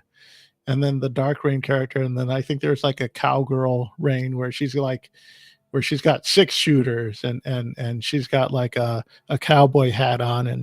And instead of the regular blades, there are, these big old Bowie knives that she's got that are really They cool. just make those skins for fun? Yeah, those are like in-game things, and I don't think that they're like you don't earn them through rewards and stuff. They're I just think all it's pretty cheats? much yeah, they're all cheats Cool. that they just throw in there. And I miss like classic cheat codes. Like I remember going to the store as a kid and like looking forward to those little cheat code books where you could just go and like look at games you've never even heard of and be like, oh, this is the unlock, like big head mode for GTA. Yeah. It's like, oh, sweet. I will never remember this code, but like it's cool that they have a whole book for this. That's back before the internet, and you could just go to like CheatCC or cheatcodes.com or anything, like you could just look it up or a YouTube video or just pull up a spreadsheet of every single one. Yeah, and it was like it was just for fun. It was just like a developer Easter egg or something like that. It was put in the game to like sort of like I guess to add to the gameplay, and that was like a ton of fun. And it's just it's so good and unique. And I like these extra skins and these extra outfits and stuff. They're really cool too. It's like I remember one where like the schoolgirl one, she has like this. It's a very Harry Potter-esque type of school uniform, and she has this backpack that's like a penguin, and her knives, and instead they're like they're like ninja swords, they're katanas, Mm-hmm. and she's got like a one on her chest. She's got like a cell phone hanging on there, and it's and she looks like a little teenage like schoolgirl, and it's a lot of fun. She's got like the knee-high socks and stuff, and it's really cute. Can you do that and booby mode? Yeah. Nice. The All right. the juggy So the mode game has extends replayability. That's good. yeah, so it's that fun little thing that like adds to it, and it's cute. I thought that was cute, so that's why, as soon as we started up, I made sure to link you to the cheat code, so that way, if you would go through them, there's like all these different types of modes and stuff like this, and things like that. So, what would you say, other than the throwing the enemies into the bucket, would be like your most tedious? Like, I would really just like to not do that part again if I had to play the game again.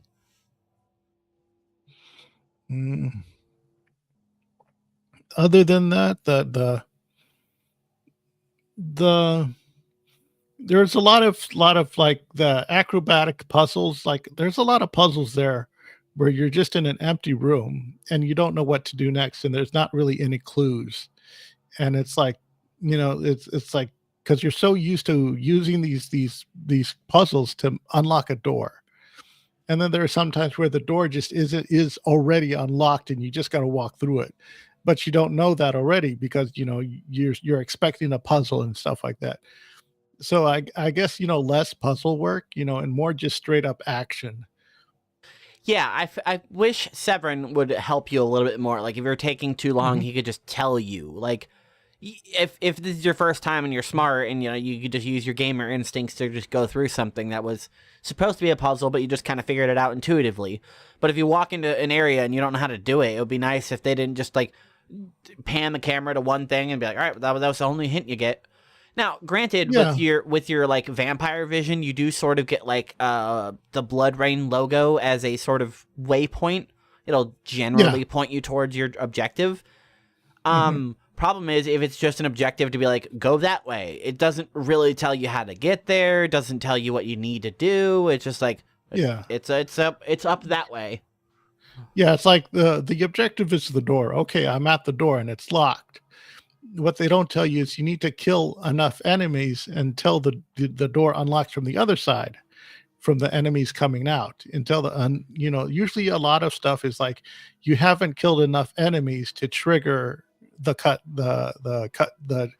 you haven't killed enough to implement the triggered event. There's a lot of triggered events where you have to just step forward another 2 or 3 feet to get to them, and they don't make it, it's not apparent, or you don't go far enough, or at least I find I haven't gone far enough, and it's like, well, what am I supposed to do? And I'm lost in the game, and I backtrack, and it's like, did I miss something? It's like, oh no, I just didn't go farther enough into it to get the triggered event. And that's a good example for that of me is at the zoo part. Whenever you first are going into the zoo, I figured that one out fine, but whenever you get out of the first area, like the reptile house, you have to go to another one where you're going to the aquarium. You only get like the hint, like, hey, head to the aquarium once, and I didn't see which way it panned. I was looking at my phone or something, because for whatever reason, I don't know if it's the engine, I don't know, whatever reason, BloodRayne was not talking really well with my OBS, so I couldn't really stream it. It was streaming at like 4 FPS. It looked terrible. So I was just like, I'm just gonna play it offline, no big deal. But because of that, I wasn't paying too much of an attention, and I can't just watch back the VOD. So once I take back control of Rain, I'm like, where do I go? This looks exactly like the place I started when I went into the reptile house.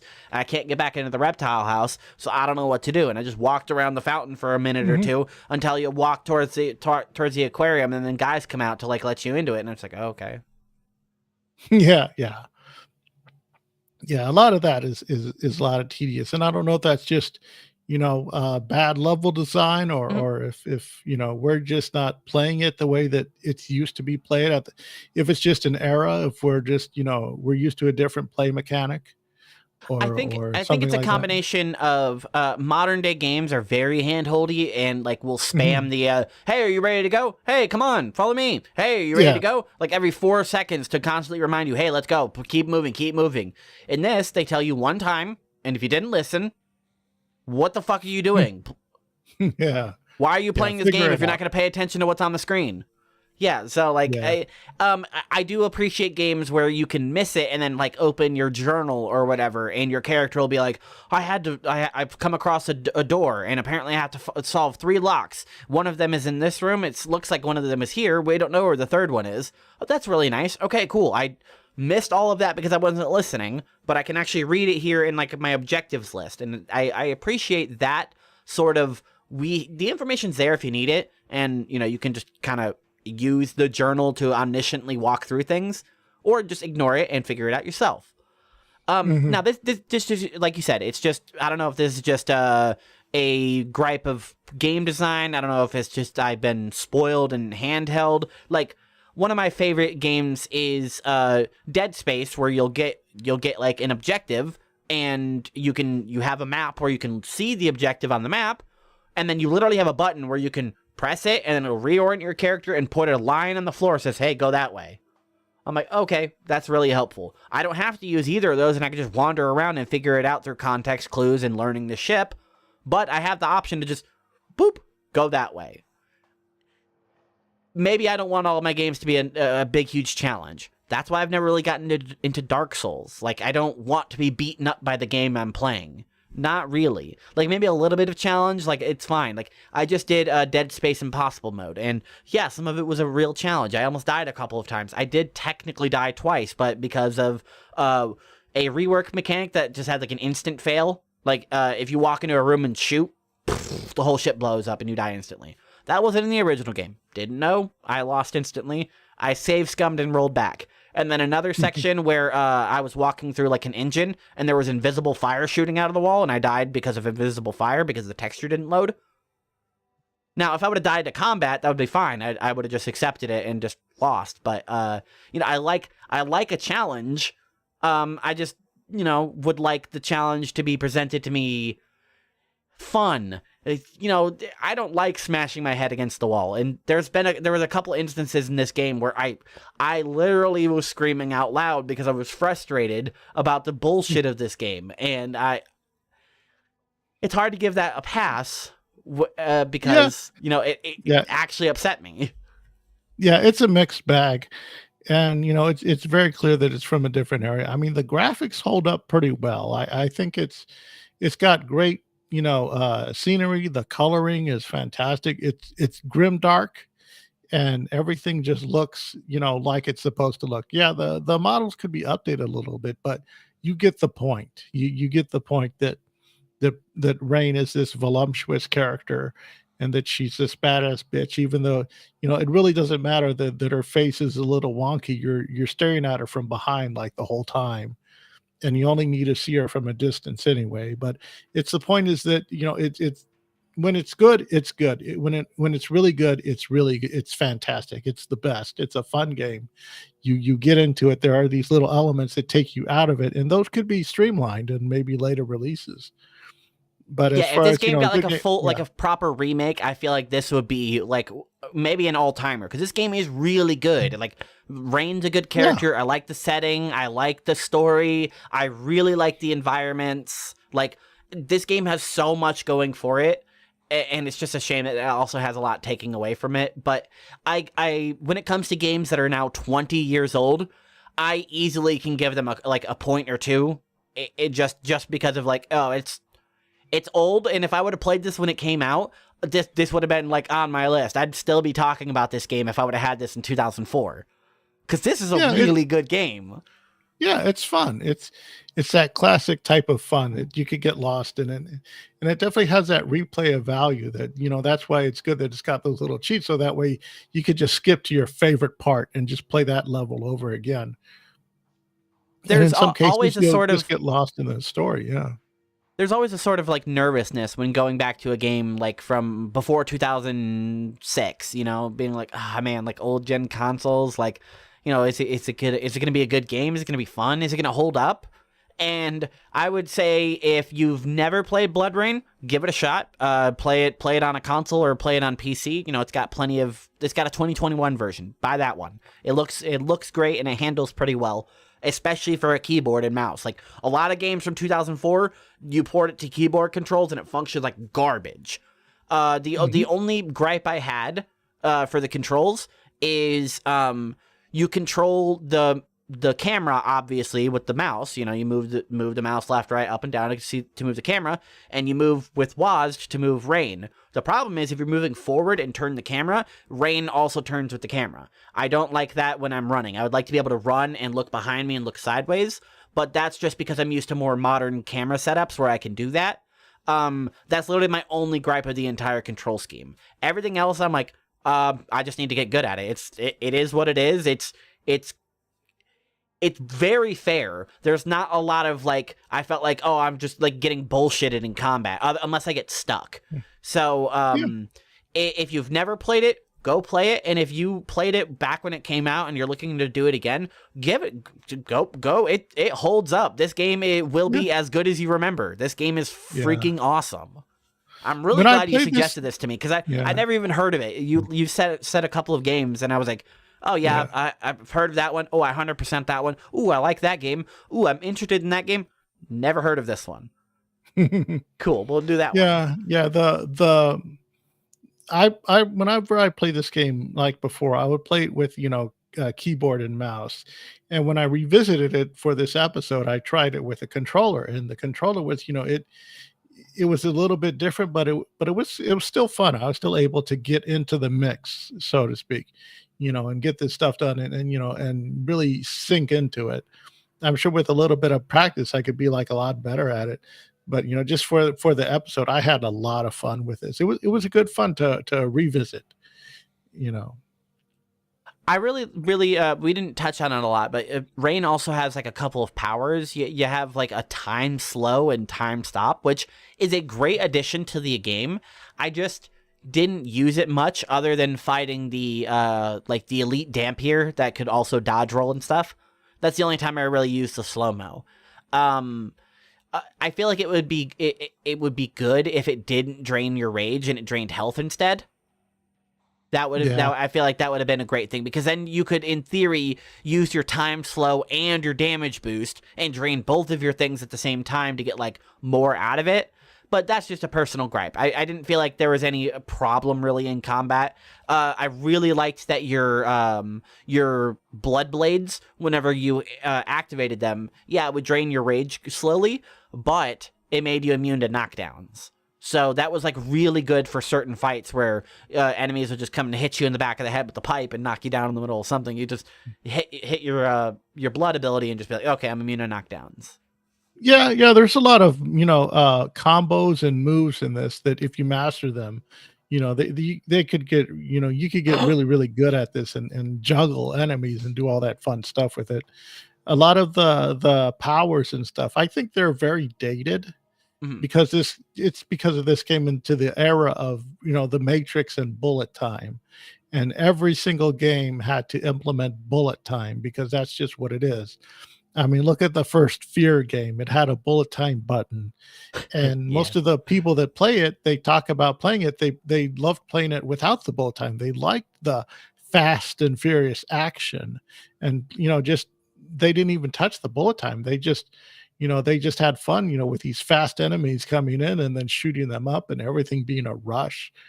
And this is, it's from a different era where that was the thing. And I think even in the master cheats, there is a thing where you could actually make the game run faster by turning up like a certain time limit or a certain time factor. And Mhm. I actually found myself turning it up, and making it run a little bit faster so that because the game was moving too slow for me. Yeah, once you get into a flow state, yeah, it does feel like you're just trouncing on enemies. You're just able to dodge roll behind them, Mhm. grab feed them, kill them in 1 second.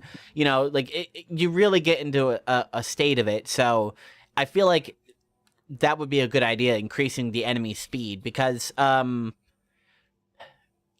in my opinion, there is a very, very fine line, and I'm not even exactly sure where it is, between real difficulty and artificial difficulty.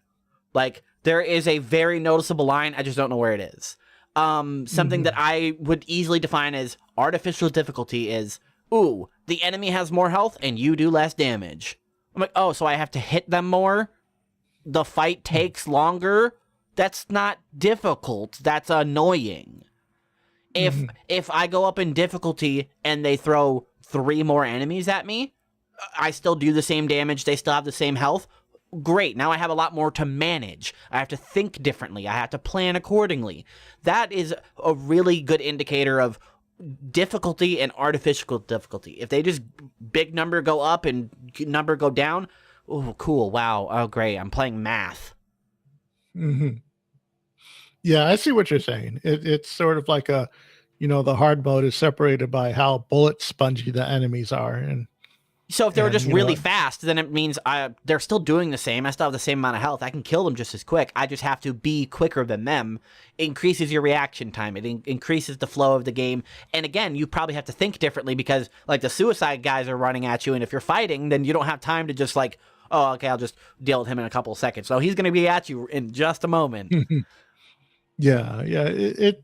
Overall, it's a good fun game. It definitely could use some modern tweaks, but overall, it does. There are certain points where it does show its age, but among them, it's still a definite gem to have in your collection if you're a collector or just want a fun, unique. This is for like a good Saturday afternoon. This is you take it, you play with it, you put it down, and you have your fun, and this isn't like one of those where like modern games you have to always be on. There's always something going on.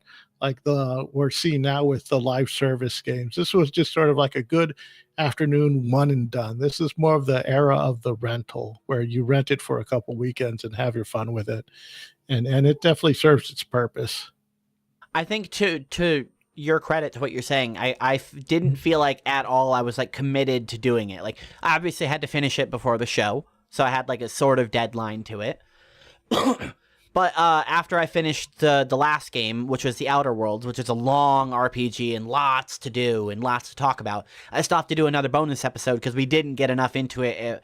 There's so much to it. It was really nice to pick up this game and be like, okay, how long to beat says it's 9 hours, which means the way I play it, it's probably going to be about 30. Cool. It's going to take me about 30 hours to beat the game. Not a big deal. I'm going to play slow. There's going to be a lot of times where I just pause it and watch a video or do something else while the game's just running. No big deal. It was really nice to feel like there's, just an easy pickup. You go to the next like little cutscene or like transition piece, or you go to the part where you hit the quick save or load your thing. You're like, all right, well, I'm going to hop off and go to work. I'm going to keep playing. It didn't feel like the game was constantly being like, oh, hey, keep coming back. It felt like there was plenty of breaks to take, and that's what I really like about like chapter-based games. I just started Guardians of the Galaxy, and it's really nice to complete a section of the game. It's like chapter 2. I'm like, oh, okay, cool. So this would be a good place to stop if I wanted to stop. If I wanted to stop, oh yeah, I just beat chapter 1. Hey, well, how far did you get last night? Oh, I just started at the end of chapter 6. So I really like that part of this game. Is like you said, it's just you just pick it up, you go. It's nice and short if you want to beat it in one thing. If you want to use the cheats and just pick a level that you like, go do the zoo level again, go do Kaken's Tower, do the mansion at the beginning of the game.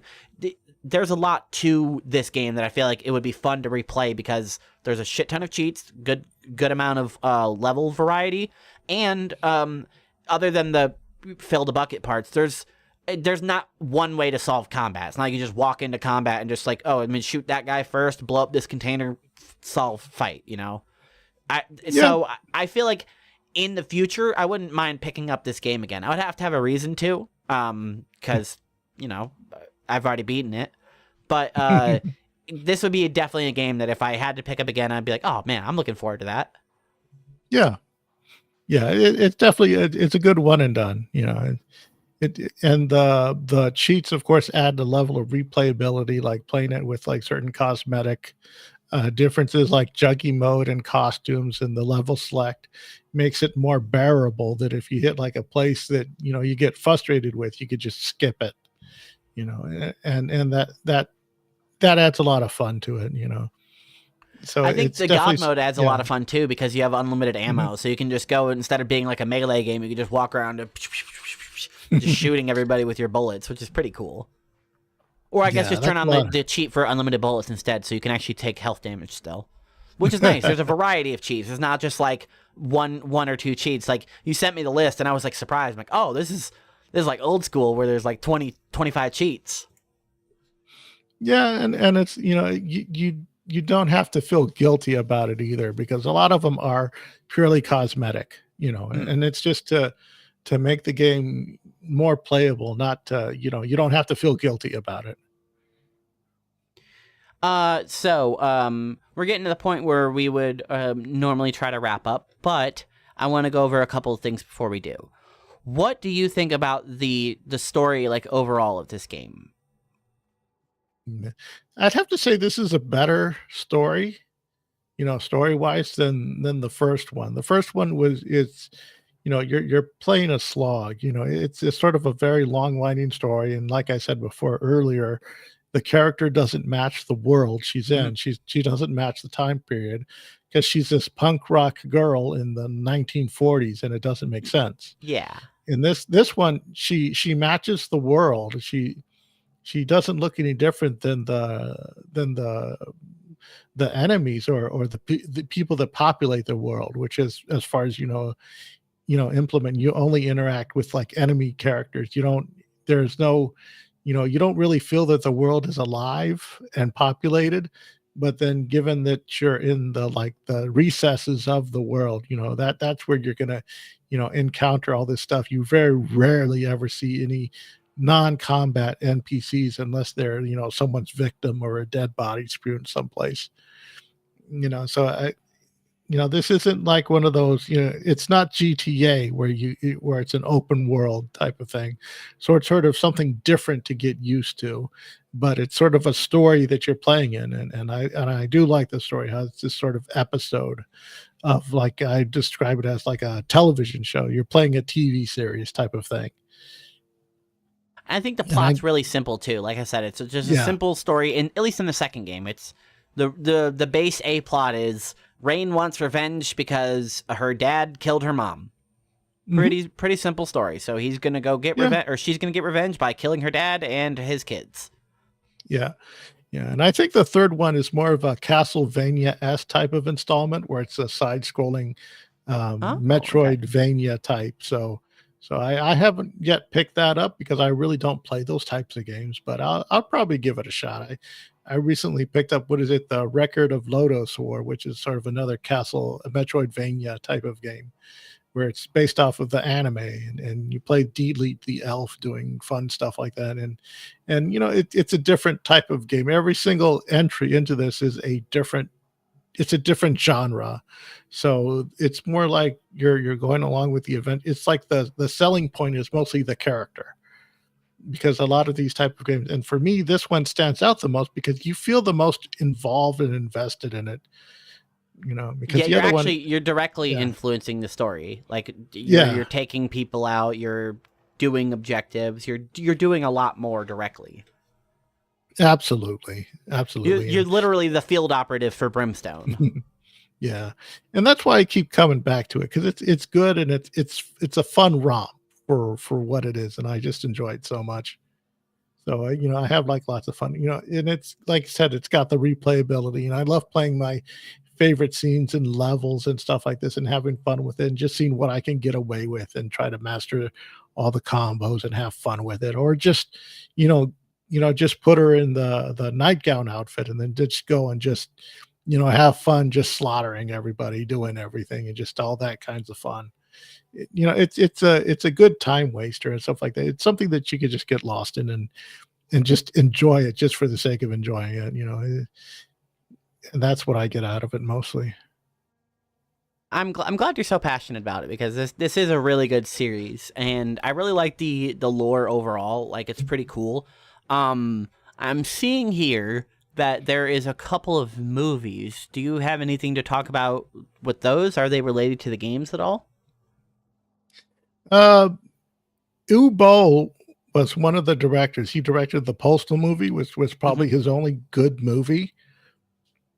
And the drama around that is no one ever got to see it because he pissed off all the distributors before it came out.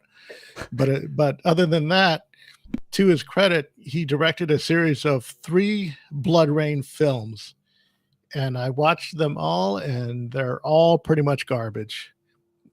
Like, not Are they even so better or bad that they're worse than the Resident Evil movies? I'd say they're worse, because I remember watching one. It was BloodRayne 3, I believe, and it took place in the Old West. And in this one, BloodRayne, the only action is BloodRayne falling down on her ass, in off of a barn or something, and that's like the only action in the movie. Other than that, it's just it not a lot happens. And I remember in another one, That I sounds think it was, terrible. BloodRayne's like I think, an action shit. yeah, and then in another one, it takes place in like the World War II backdrop. And in that one, the actor that they got to play the officer, like, she turns an officer, she gives him like vampirism, like, accidentally, and she's not able to kill him, but then he uses it, of course, to become like a super soldier for the SS. Oh. And but the guy that they got to play it has like the thickest New York accent ever, and he's playing a So it's modern not day. believable at all. Yeah, so he's playing like an era Nazi, and I mean, if he had like a thick Italian accent, and he was playing like one of the Italians types of thing, one of the Axis people that would make sense. It would make sense in game and in era, but he's got this thick New York accent, and it completely takes you out of it. And I think probably the best entry was probably the first one, because it tries so closely to I guess echo the game in a way, and it does somewhat try, but other than that, I mean, these movies are just so terrible, unfortunately. And I feel like that, if you want an action movie, BloodRayne is the best character to translate for action films. But in this one, I guess they were like low shoestring budget horror movies that they really didn't have the thing to really do any action with it. And that's unfortunate, because this would be perfect for, like, an acrobatic, like, say you get like an acrobat studio, like the guy that does the hard boiled movies. What is it? Jim Woo or whatever it is. This is like one of those ones where you have like the slow-mo doves flying all over the place. This would be perfect for something like that. I Even can see on this the doing low, really well as like an HBO series, like give it like 6 or 7 episodes, because the way at least BloodRayne 2 is, done. It's here's the mansion level, here's the sewer level, here's this.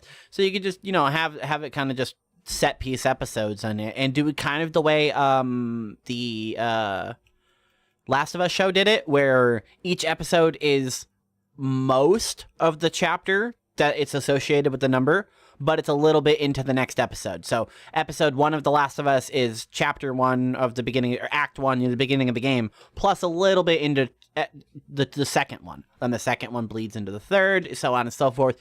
So the show becomes a little bit longer than than the supplementary material or the original material. I feel like this could be a good show because there's a lot to it, but wishful thinking. yeah, it would be good for like a mini series and stuff like that. So that way it's like a little bit more is put into it, but not so much that it drags on, that you have to worry about filler episodes. And I think that I don't know if there's been any animated BloodRayne stuff. I don't believe so. But That's a shame. the third installment has a sort of animated feel to it because it's done in cell shaded style. So that might be that. So there might be some animated cutscenes there that are interesting. But other than that, I think that the character of BloodRayne, unless it gets like a revival that really takes off, I don't think that we're going to see any more of the character, so far, because I think she's pretty much, run and done unless there's like a revival or something like that.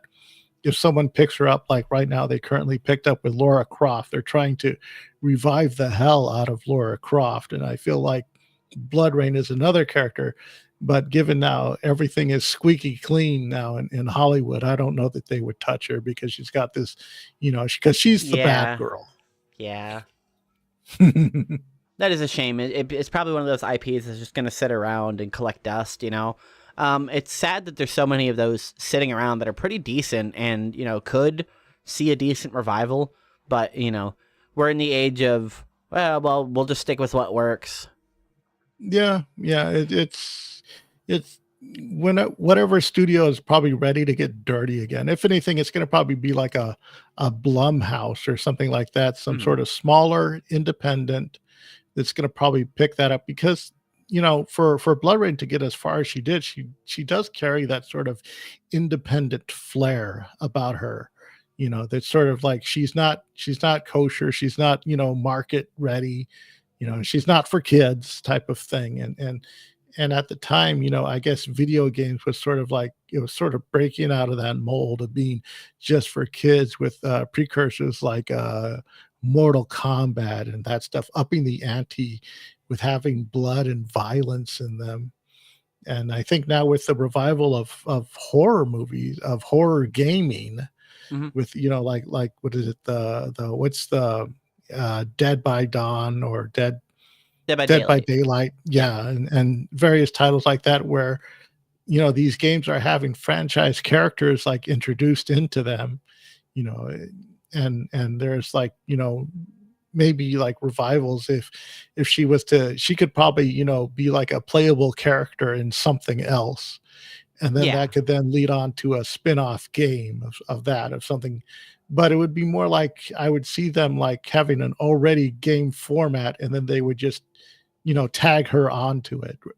That it really wouldn't be, originally thought out for her like they did with I think they did that with either the Friday the 13th or something, where they had like, it's just a reskin of an already existing game franchise, and then they just, put Jason in it or whatever, Right. Yeah. and She'd be like called it a. that. She'd be like, "Ooh, look at me!" Like, "Ooh, we own this. Here, check us out." But we're not gonna do anything new with it. Yeah, yeah, and I feel like that's what it's gonna go. But there's definitely, potential, and this is something that you could do stuff with, but I don't think that the structure is I don't know if the modern audience isn't ready for a girl like BloodRayne. They're not ready for a bad girl. But the general audience, I think it would have to be handled, well enough. But I just don't think the structure right there is able there to support that. I don't think she's a good name, and she like offers something unique and different, but I don't think she has a big enough draw to warrant that people are gonna, put, even though she pretty much stood side by side with Laura Croft in a way. Mhm. But Laura Croft had longevity because it was for general audience, whereas she wasn't, and I No, felt like she's that for more like ultimately hurt her. adult, like more like adult, like more Yeah, edgy. Like it's yeah, shitty to use that, but yeah. yeah, like a more adult, edgy crowd.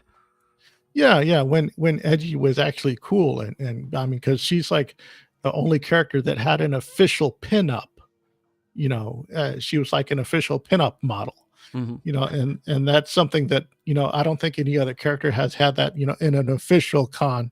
Not really, no. Yeah, so she's pretty much a unique character where, I there think the there closest is, would be like Samus, but she's always clothed. yeah, something like that, so I don't know. I'm eternally hopeful, but the realistic on the structure of the market, I don't think it'll dictate it. Maybe if anything, it's going to be shoestring budget. It's going to be independent, because that's just the crowd. That's just her roots. The Right. character's roots, as I could best describe it. Is there anything else you want to touch on before we hit the last two segments of the show? No, I'm all good. I'm all wrapped up on this. I'm ready for what's next.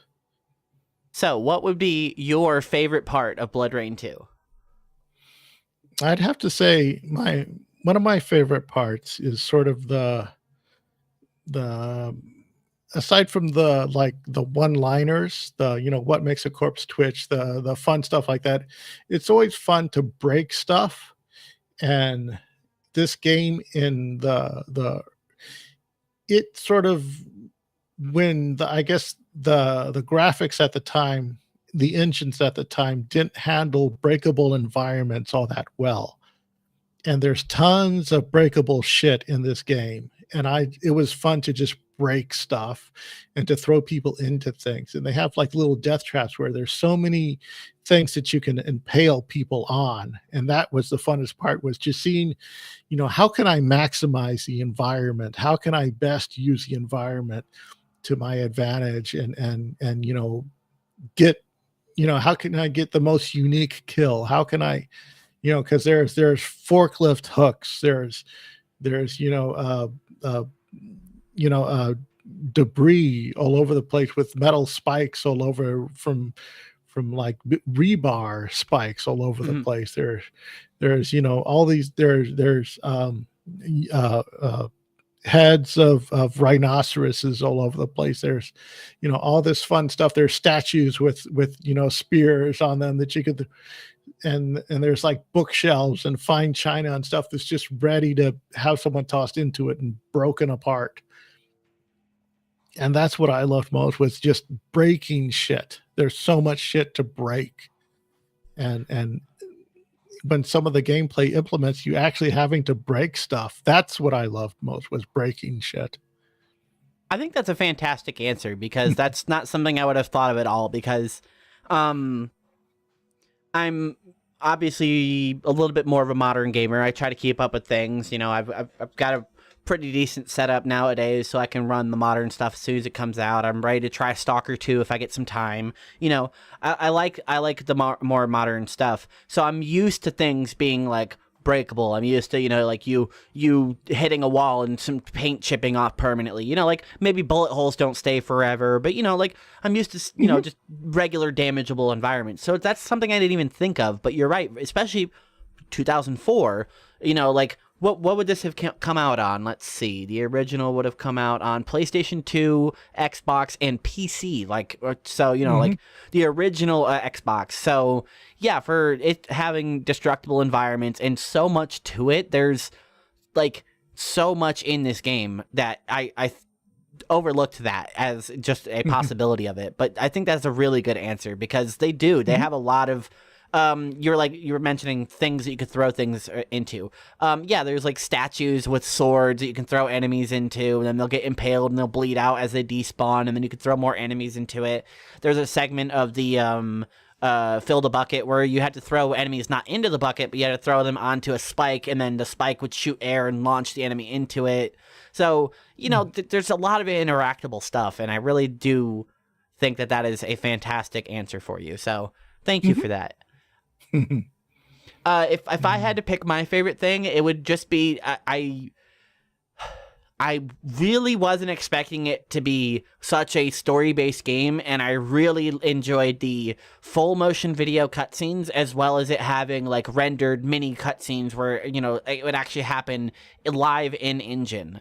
I wasn't expecting it to be such a cinematic game, and that's what I would say is probably my favorite thing, is because I really love stories. Like, it can be a shit game, but if the story is good, I will sit through it to, you know, keep playing it because I really want more of the story. And I felt like this game was it was carrying itself on both fronts, and it wasn't just one thing. What I mean is, I felt like the story was really good at carrying me through to the next segment of the game where I'd be like, ooh, okay, I want to hear the next bit of dialogue. So let me get through this. Let me fight through this. Let me go and let me get to the next story.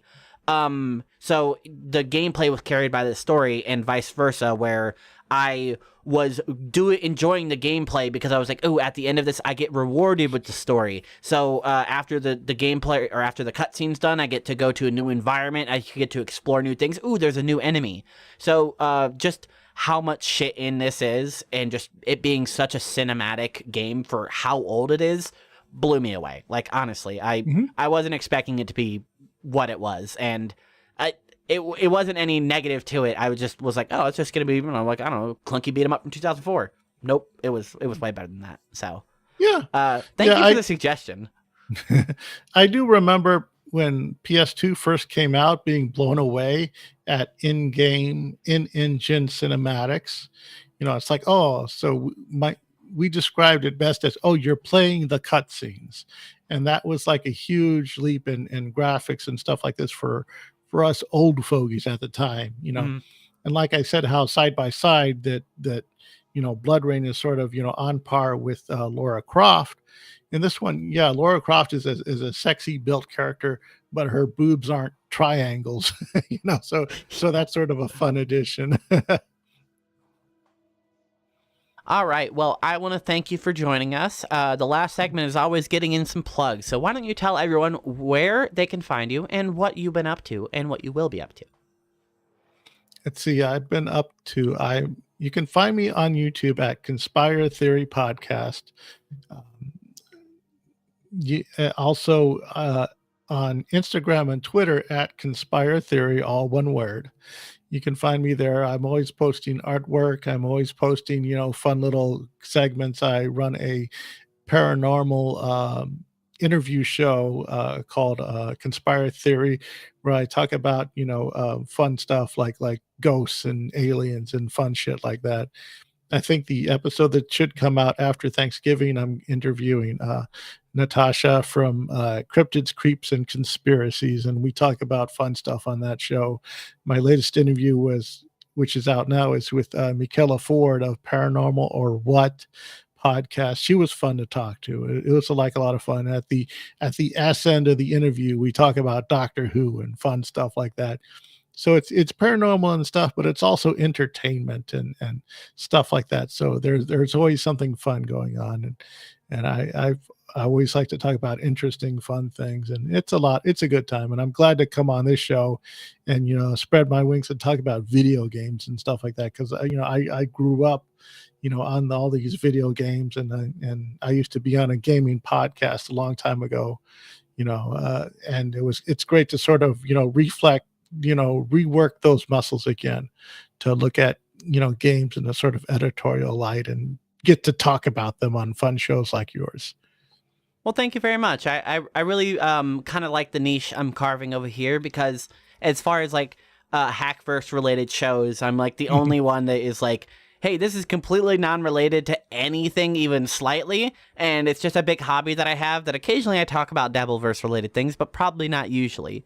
And it's really nice to get people on that are from the universe that are like, hey, I also really like that stuff, and it's nice to have an outlet to talk about it. And hey, I haven't played this game in 14 years, so I might as well pick it up again.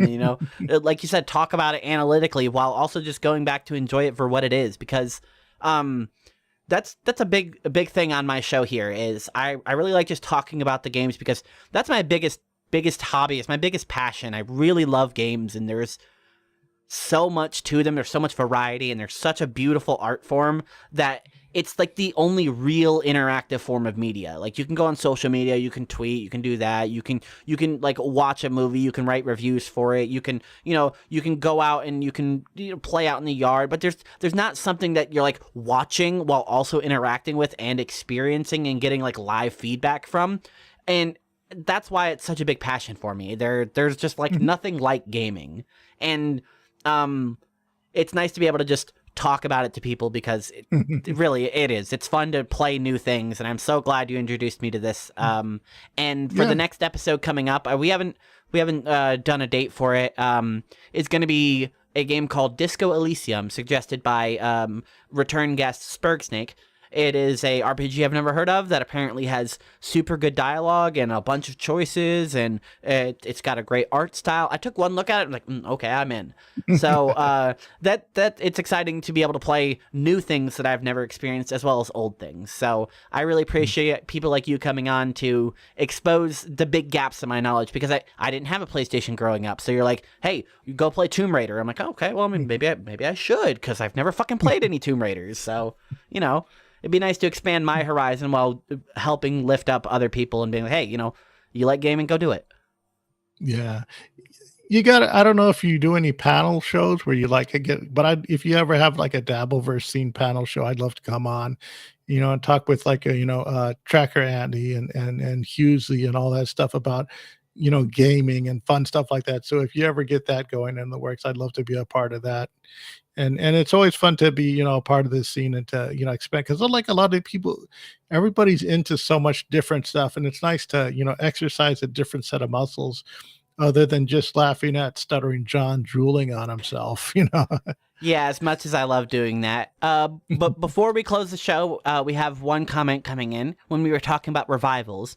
Spurgsnake says lots of games need a revival, such as Nightmare Creatures. Never heard of it, but I will look into it because that's a classic. I trust Spurgsnake's judgment. All of the stuff we've interacted with on has been a hit in my mind, so I'll take a look at it. And I thank everyone for joining. And until then, we'll see you next time.